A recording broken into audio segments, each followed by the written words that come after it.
que eso plantea sobre si realmente este nuevo método respeta el derecho comunitario. Pero es sal gorda, obviamente. Pero pasemos a sal más fina, otro ejemplo que les quiero dar, y con esto ya no se preocupen, que dentro de un ratito enseguida me callo. Hace nada, finalmente, se estaba esperando la sentencia del Tribunal Supremo sobre el caso Google. El caso Google, que, como saben ustedes, procede de Barcelona, de las sentencias de instancia. La de instancia recurrida en casación es de la Audiencia Provincial de Barcelona, en donde, frente a la reclamación del titular de una página web que reclamaba a Google por la copia caché que la misma había hecho de su página web y por las copias parciales de la página que se producen como consecuencia de la forma de funcionar del buscador de Google, esa reclamación había sido desestimada en primera y en segunda instancia. El Tribunal Supremo, en una sentencia de 3 de abril del 2012, que no ha producido excesiva sorpresa con respecto al resultado, básicamente porque ya algunos magistrados en foros públicos habían dejado caer cuál podía ser su opinión, pues bien, ha confirmado la sentencia de instancia. Ha confirmado la sentencia de instancia con una teoría que ya venía, digamos, apuntada y que de nuevo se presta al debate y a la polémica. Y al debate y a la polémica complicado, pero al mismo tiempo que da lugar a todo tipo de apasionamientos. Y es que, en definitiva, la fundamentación principal de la sentencia es la que viene a decir: no hay problema en aceptar estas copias, porque estas copias no han hecho daño al titular. Y además, al revés, le dan fama, porque lo que permite, un titular que pone una página web de acceso libre en la red, de alguna manera lo que busca es fama, y incluso fama mundial, porque la red permite la fama mundial. Y el buscador de Google lo que hace es propiciar esa fama mundial. Luego, ¿cómo lo vamos a condenar? Lo que pasa es que eso encaja muy mal con el sistema de nuestra ley, con el sistema comunitario, porque nuestra ley en eso no hace sino seguir la Directiva 2001/29, como saben ustedes, en donde en el artículo 5 hay un numerus clausus de tope de posibles excepciones a los derechos de autor. Y dentro de ese tope no está este caso de que pueda haber el límite cuando no se hace daño. No existe eso.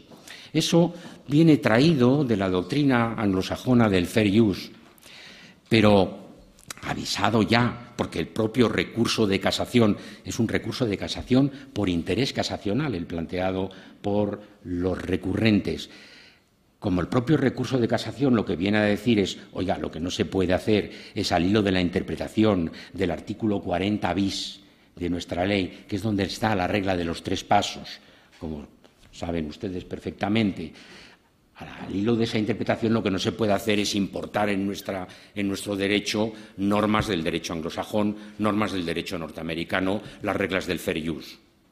Pero los magistrados de la Sala Primera esquivan, digamos, esa objeción. Y la esquivan a través de una construcción realmente ingeniosa, hay que decirlo, aunque muy problemática. La construcción ingeniosa consiste en decir: el artículo 40 bis, por un lado, no solamente sirve de forma negativa para limitar las limitaciones que la ley acepta, sino que, además, introduce un criterio interpretativo general.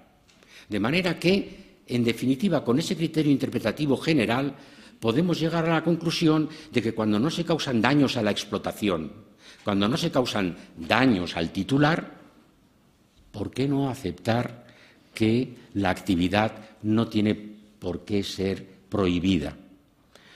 Lo que además se apuntala con 2 figuras tradicionales de nuestro derecho, que es el jus usus innocui y el ejercicio antisocial del derecho.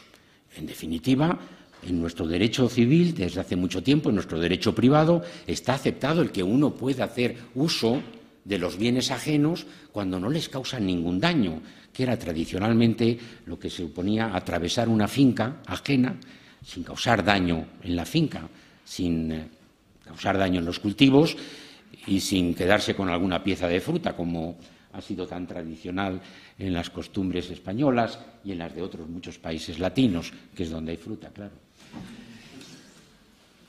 Pues bien, y al mismo tiempo decir, hombre, no deja de ser un ejercicio antisocial del derecho el tratar de prohibir algo que no le causa a usted ningún daño. No solamente que no le causa daño, sino que le beneficia, que le hace a usted más famoso todavía.